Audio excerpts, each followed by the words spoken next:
कारंजा घाडगे जंगलातील ड्रग्ज प्रकरण भोवलं. वर्ध्याचे पोलीस अधीक्षक अनुराग जैन यांची तडकाफडकी बदली.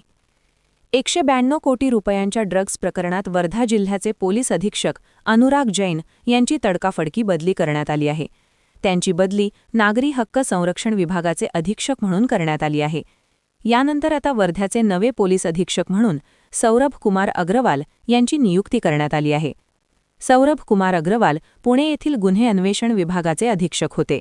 192 कोटी रुपयांच्या ड्रग्ज प्रकरणात सर्व दोषींवर कडक कारवाई करण्यात येईल असं वर्ध्याचे पालकमंत्री आणि राज्याचे गृहराज्यमंत्री पंकज भोयर यांनी स्पष्ट केलं होतं. वर्धा जिल्ह्यातील कारंजा घाडगे या जंगलात सुरू असलेला ड्रग्ज कारखाना महसूल गुप्तचर संचालनालयानं उद्ध्वस्त केला. ऑपरेशन हिंटरलँड ब्र्यू अंतर्गत ही कारवाई करण्यात आली होती. बेकायदेशीर पद्धतीनं ड्रग्ज फॅक्टरी सुरू होती. या कारवाईदरम्यान 192 कोटी रुपयांचं 128 किलो मेफेड्रॉन ड्रग्ज जप्त करण्यात आलं. तसेच तिघांना अटक करण्यात आली होती. कारवाईदरम्यान अधिकाऱ्यांनी मेफेड्रॉन ड्रग्जच्या उत्पादनासाठी वापरली जाणारी उपकरणे देखील जप्त केली होती. कारंजा घाडगे वर्धापासून सुमारे 75 किलोमीटर दूर आहे.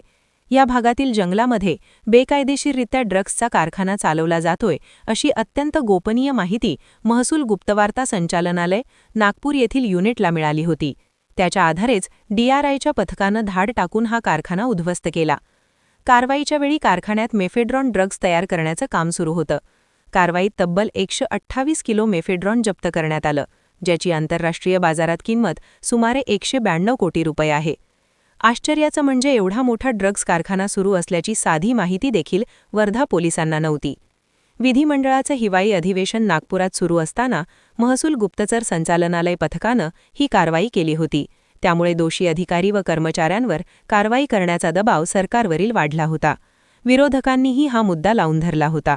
ग्रामायण प्रतिष्ठान VIA एग्रो फोरम के सहयोग से आयोजित कर रहे हैं ग्रामायण उद्योग एक्सपो 26 से 30 दिसंबर। यहाँ एक ही छत के नीचे मिलेंगे नर्सरी प्रोडक्ट्स, मसाले, bamboo items, house hold goods, clothing, food, Ayurvedic, cosmetic, artisan products and more. Be vocal for local end visit Gramayan उद्यम एक्सपो 26 से 30 दिसंबर, कुसुमताई वानखेड़े सभागृह, धरमपेट, नागपुर।